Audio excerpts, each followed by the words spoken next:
Movie की शुरुआत होती है प्रभास के गहरे आवाज से, जो हमें इस दुनिया के राज के बारे में बताता है। फिर स्टोरी चली जाती है उस समय जब सम्राट अशोका ने कलिंगा पर युद्ध किया था। खून और तबाही के बाद अशोका को अपने कर्मों का भयानक पछतावा होता है। उस पछतावे के चलते अशोका ने अपनी शक्ति को 9 ग्रंथों में विभाजित कर दिया और उन्हें 9 वीर योद्धाओं में बांट दिया। पीढ़ी दर पीढ़ी ये योद्धा अपना कर्तव्य निभाते रहे, ग्रंथों की रक्षा करते रहे। अलेक्जेंडर से लेकर हिटलर तक अनेक लोगों ने इन ग्रंथों को पाने की कोशिश की, पर किसी के हाथ ये शक्ति नहीं आई। अब हमें दिखाई देती है अंबिका, जो 9 योद्धाओं में से एक थी। उसने एक दृश्य देखा जिसमें किसी ने 9 ग्रंथों पर कब्जा कर लिया और दुनिया तबाही की आग में जल गई। अंबिका में तुरंत सभी योद्धाओं को एकत्र किया। उसने कहा, ग्रंथ छिपाए जाएं, लेकिन बाकी 8 योद्धा लड़ने के लिए तैयार होते हैं। उस वक्त अंबिका के गर्भ में एक बच्चा होता है। फिर अंबिका कैलाश पर्वत चढ़कर अगस्त्य ऋषि के पास जाती है। बहुत कठिनाई से वो पर्वत पर चढ़ रही होती है, लेकिन बीच में बेहोश हो जाती है। अगस्त्य ऋषि उसे बचाते हैं और बताते हैं कि एक शास्त्र है जिसका नाम है मिराई, वही दुनिया को बचा सकता है। लेकिन उस शास्त्र तक सिर्फ वही बच्चा पहुंच सकता है जो उसके गर्भ में है। ऋषि अंबिका से कहते हैं कि उसे अपने बच्चे का त्याग करना होगा। अंबिका मजबूरी में बच्चे को जन्म के बाद रास्ते पर छोड़ देती है और खुद आश्रम छोड़कर निकल जाती है। 24 साल बीत जाती हैं। एक शक्तिशाली शत्रु उठता है जिसका नाम है ब्लैक सॉर्ड। उसने पहले ही 6 ग्रंथों पर कब्जा कर लिया है और अब उसका इरादा सब ग्रंथ पाकर दुनिया को अपने वश में करना है। आश्रम में एक गुरु एक लड़की विभा को ये कर्तव्य देते हैं कि वो उस बच्चे को ढूंढे। विभा के पास एक अनोखी शक्ति है, वो किसी का भी मन पढ़ सकती है और सबको अपनी बातों में कर सकती है। अपनी पावर के दम पर वो एक बाबा तक पहुंचती है जिसने उस बच्चे को पाला था। उस बच्चे का नाम था वेदा। बाबा से पता चलता है कि वेदा अब हैदराबाद में है। हैदराबाद की गलियों में वेदा ने 10 डैडी नाम के गैंगस्टर का गंजा चुरा लिया था। 10 डैडी ने अपने आदमियों को भेजा वेदा को मारने के लिए। वेदा पकड़ा जाता है, लेकिन वो अपने दोस्तों से म्यूजिक बजाने बोलता है और खुद अकेला सबको पीट डालता है। फिर वो गंजा में आग लगा देता है जिससे पूरी जगह आग लग जाती है। पुलिस पहुंच जाती है और वेदा गिरफ्तार हो जाता है। विभा वहां आती है और वेदा को देख लेती है। वो उसे जेल से छुड़वाती है। विभा की शक्ति वेदा पर काम नहीं करती, वो बिल्कुल अलग है। विभा उसे बताती है कि उसका एक कर्तव्य है, वो एक खास योद्धा है, लेकिन वेदा हंसी उड़ा देता है। विभा उसके दोस्त का मन पढ़कर आश्रम में मैसेज भेज देती है कि योद्धा मिल गया है। दूसरी तरफ ब्लैक सॉर्ड 7वां ग्रंथ के लिए जापान पहुंचता है। वहां मास्टर अकुजा उस ग्रंथ का रक्षक है। ब्लैक सॉर्ड अकुजा के सभी आदमियों को एक एक करके मार डालता है और आखिर में मास्टर अकुजा को भी एक ही वार में खत्म कर देता है। 7वां ग्रंथ भी उसके कब्जे में आ जाता है। अब उसके पास सिर्फ 2 ग्रंथ बचे हैं और टाइम सिर्फ 2 हफ्ते। वेदा और विभा के बीच लगाव बढ़ने लगता है। वेदा विभा को प्रपोज करने जाता है। विभा रेड लाइट एरिया में रहती है, अपने कमरे में ध्यान लगा रही होती है। तब वेदा सीधे कह देता है, आई लव यू। विभा उसे सच बताती है कि वही नवा ग्रंथ बचाने वाला योद्धा है, लेकिन वेदा हंसी उड़ा देता है। तब विभा उसे इसकी मां के बारे में सच बताती है, जिससे वेदा गुस्से में निकल जाता है। ब्लैक सॉर्ड का एक फ्लैशबैक दिखाया जाता है जहां अंबिका उससे धमकी देती है, तुम 8 ग्रंथ पालोगे, लेकिन नवा ग्रंथ तुम कभी नहीं पा पाओगे। विभा फिर वेदा के पास आकर कहती है, तुम अलग हो, तुम स्पेशल हो, तुम अनजाने में भी अच्छा काम करते हो। तब वेदा को आकाश में तारे बनकर एक धनुषधारी योद्धा दिखाई देता है। विभा उसे मातृक मुद्रा कराती है और कहती है, अपनी माँ के बारे में सोचो। वेदा को आवाज आती है। उसकी माँ गर्व से उससे बात करती है और कहती है, तुम्हें मिराई के पास जाना होगा। वेदा के नाक से खून निकलने लगता है। अब कहानी मोरक्को में पहुंचती है, जहां ब्लैक सॉर्ड को 8वां ग्रंथ मिलता है। उस ग्रंथ के रक्षक उसे रोकने की कोशिश करते हैं, लेकिन ब्लैक सॉर्ड अपने जादू से एक शील्ड बनाता है और सबको एक एक करके मार डालता है। 8वां ग्रंथ भी उसके कब्जे में आ जाता है। वहां के सभी लोग उसके आगे झुक जाते हैं। एक फॉरेन लड़की और ब्लैक सॉर्ड के आदमी नवा ग्रंथ की तलाश में आश्रम पहुंचते हैं और वहां आग लगा देते हैं। फिर वो हैदराबाद आते हैं विभा को पकड़ने। विभा जिस होटल में रहती है वहां रिसेप्शनिस्ट का हाथ काट दिया जाता है। पुलिस आती है, लेकिन फॉरेन लड़की सब पुलिस वालों को मार देती है। जब वो विभा को पकड़ने आती है तो वेदा आगे आकर लड़ता है। उस औरत के साथ वेदा की जबरदस्त फाइट होती है। फॉरेन लड़की वेदा को बुरी तरह पीट देती है। विभा उससे कहती है, वेदा को छोड़ दो, क्योंकि नवे ग्रंथ का राज सिर्फ मुझे पता है। वो विभा को ले जाते हैं।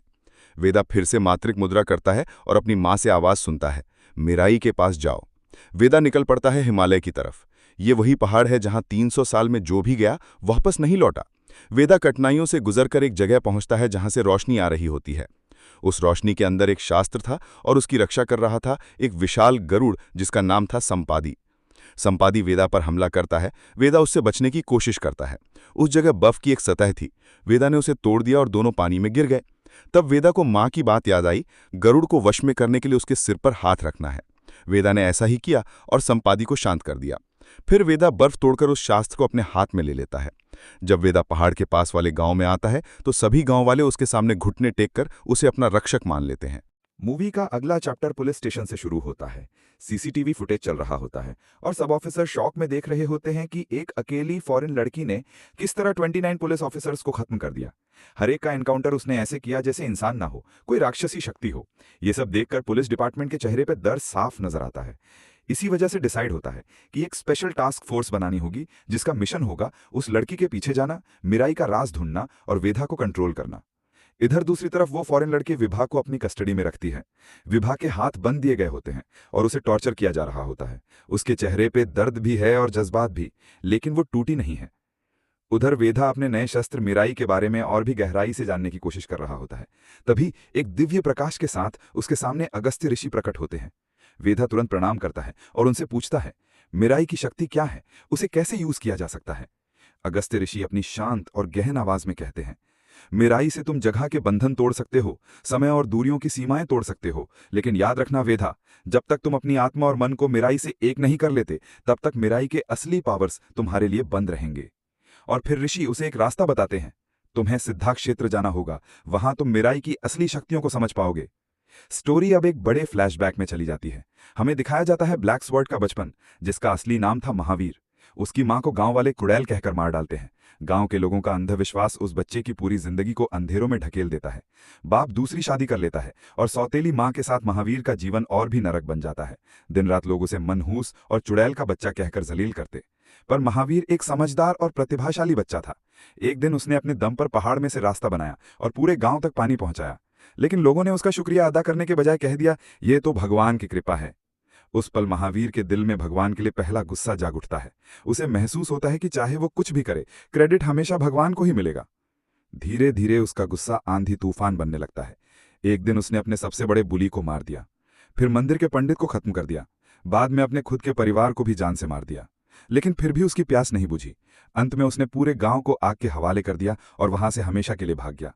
उस पल से महावीर के दिल में सिर्फ एक ही शब्द था, नफरत। और इसी नफरत ने उसे बना दिया ब्लैक स्वॉर्ड। प्रेजेंट में वापस आते हैं। अब ब्लैक स्वॉर्ड अपनी फॉरेन लड़की को भेजता है ताकि वो विभा को पकड़ सके और वेदा तक पहुंच सके। उधर वेदा और अगस्त्य ऋषि सिद्धा क्षेत्र पहुंच जाते हैं। वहां वेदा की मुलाकात होती है एक लड़की से जिसका नाम है अंबिका।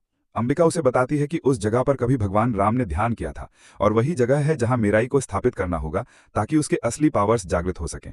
लेकिन तभी ब्लैक स्वॉर्ड के लोग और वो फॉरेन लड़की पहुंच जाते हैं। महासंग्राम शुरू हो जाता है। फाइट के दौरान वो फॉरेन लड़की विभा के हाथ की नस काट देती है। विभा दर्द से चीख उठती है। वेदा और उस लड़की के बीच में एक एपिक बैटल होती है। वेदा तुरंत मिराई को उस पवित्र जगह पर स्थापित करता है और मंत्र पढ़ता है। अचानक मिराई से एक तेज प्रकाश निकलता है। शक्ति वेदा के अंदर समाने लगती है। उसकी आंखों में चमक आ जाती है। शरीर में बिजली की तरह ऊर्जा दौड़ जाती है। अब वेदा 10 गुना शक्तिशाली हो जाता है। एक एक करके वो सबको खत्म करना शुरू कर देता है। उस फॉरेन लड़की को भी मिराई की शक्ति से हरा देता है। विभा खून से लथपथ हो जाती है, लेकिन वेदा मिराई से उसका घाव तुरंत भर देता है। अगस्त्य ऋषि अपना कर्तव्य पूरा करके चले जाते हैं। अब वेदा और विभा निकल पड़ते हैं कामाख्या द्वीप, जहां गुरु अंगमबाली उनका इंतजार कर रहे होते हैं। लेकिन रास्ते में पुलिस उन्हें पकड़ने आ जाती है क्योंकि वेदा के एक दोस्त ने धोखा दे दिया होता है। पुलिस वेदा पर गोली चलाती है, लेकिन उस पल मिराई खुद वेदा के चारों तरफ एक शील्ड बनाता है। पुलिस ये सब देखकर हैरान रह जाती है। स्टोरी फिर फ्लैशबैक में जाती है, जहां हमें दिखाया जाता है कि छोटा महावीर कभी अंगमबाली के साथ था। अंगमबाली ने उसे अपने बेटे की तरह रखा, उसे सारी तांत्रिक विद्या सिखाई। लेकिन महावीर ने साथ ही साथ काला जादू भी सीखना शुरू कर दिया। अंगमबाली ने अपने असली बेटे को ग्रंथों का रक्षक बनाया, महावीर को नहीं। यही उसके गुस्से का भंडार बन गया। महावीर ने काले जादू से एक कंगन बनाया जिससे वो किसी को भी अपना बंदी बना सकता था। उसने अंगमबाली के बेटे को खत्म कर दिया और ग्रंथ छीन लिया।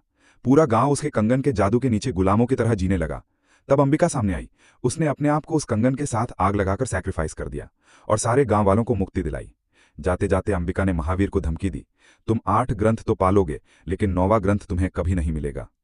इसी दिन से महावीर ने ब्लैक स्वॉर्ड बनकर सारे ग्रंथों पर कब्जा करना शुरू कर दिया। ये कहानी सुनकर वेदा गुस्से से भर जाता है। वो कसम खाता है कि ब्लैक स्वॉर्ड को कभी 9वां ग्रंथ नहीं मिलेगा। तभी वेदा फिर एक टूटता तारा देखता है, वही तारा जो उसे बचपन से रास्ता दिखाता आया है। वेदा उस तारे का पीछा करता है और उसकी रोशनी में उसे 9वां ग्रंथ मिल जाता है। लेकिन पुलिस विभा पर पिस्तौल रखकर वेदा को हथकड़ी पहना देते हैं और ग्रंथ छीन लेते हैं। ये सब एक ट्रेन में होता है। कहानी अब कुंभ मेला तक आती है। महावीर यानी ब्लैक स्वॉर्ड अपने कंगन के जादू से पूरे मेला में आए भक्तों को अपना गुलाम बना लेता है। उसके आदमी ट्रेन के ड्राइवर को मार देते हैं। सब लोग घबरा जाते हैं। पुलिस मजबूरी में मिराई फिर से वेधा को दे देते हैं। वेधा मिराई की शक्ति से ट्रेन को रोक देता है और अब होती है अंतिम लड़ाई। वेधा और ब्लैक स्वॉर्ड आमने सामने, तलवारों की चमक, शस्त्रों की गरज और दोनों के बीच में एक महायुद्ध। ब्लैक स्वॉर्ड वेधा को मारकर पुल से नीचे गिरा देता है, लेकिन तभी आसमान से गरुड़ संपादी आकर वेधा को बचाता है। ब्लैक स्वॉर्ड अब नोवा ग्रंथ भी ले लेता है और अपने आसपास शील्ड बनाता है। वेधा उसके पास नहीं जा पाता। ब्लैक स्वॉर्ड की ताकत अपने शिखर पर होती है। वेधा थककर जमीन पर गिरता है। उसका शरीर छिन्न भिन्न हो जाता है।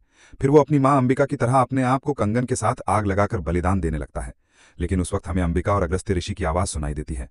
जब वेधा अपना बलिदान देने जाएगा, प्रकृति खुद उसे बचाने आएगी। और तभी प्रकृति जाग जाती है। बादल घेर लेते हैं, बिजली कड़कती है, तेज बारिश होने लगती है, आग बुझ जाती है। वेधा को भगवान राम का दर्शन होता है। मिराई राम का धनुष बन जाता है। जैसे ही वेधा उस धनुष को छूता है, उसके सारे घाव मिट जाते हैं। उस धनुष से वेधा एक दिव्य तीर निकालता है जो सीधा ब्लैक स्वॉर्ड के पेट में जाकर लगता है। ब्लैक स्वॉर्ड धरती पर गिरता है और अपनी अंतिम सांस के साथ हमेशा के लिए समाप्त हो जाता है।